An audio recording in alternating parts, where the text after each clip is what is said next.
We're going from this to this. Hey, looks like progress to me. They say an eco-friendly house can't be built in 150 days for $150,000, and I say it can. I'm Alan Smith. Join me as I push the limits with time, budget, and creativity with the Garden Home Challenge, exclusively on eHow Home. One of the exciting aspects of building this house is this main room for me, because I think it's going to be stunning when we get it completely finished.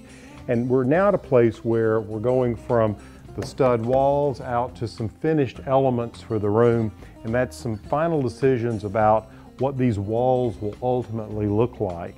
From here up to here, we're using, which is about 30 inches, 1x material, 1x8s and 1x6s, because you would typically see that in a farmhouse run horizontally.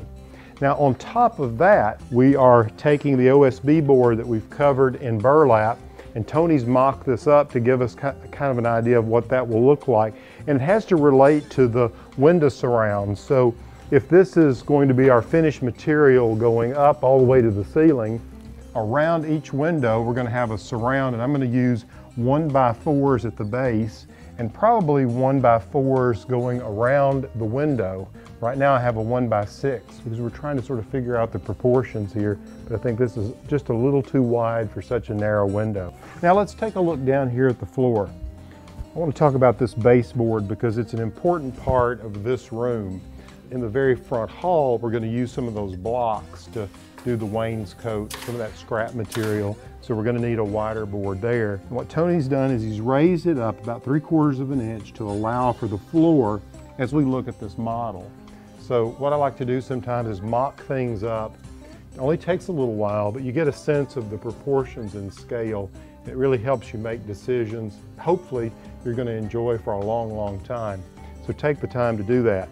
Now, when we were at Chuck's, I found these panels, which are actually doors of cabinets. He had a bunch of these all over the place, so I decided to lay some of them out because they were very, very affordable. I think taking one large cabinet door and splitting it in half would make these about $2 a piece.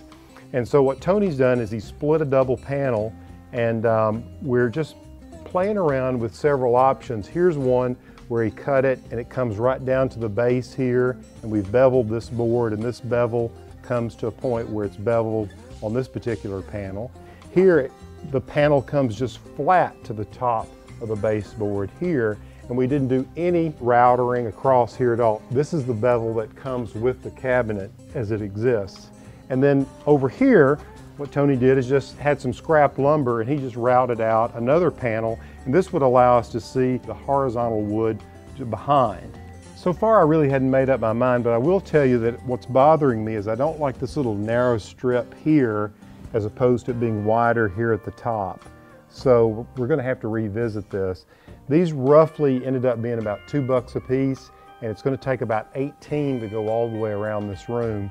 So I may go back and see if I can't find single panel doors that are about this size, or negotiate a little bit with Chuck. Hey, if you're enjoying following the progress of the house, check in regularly and make sure you subscribe to eHow Home.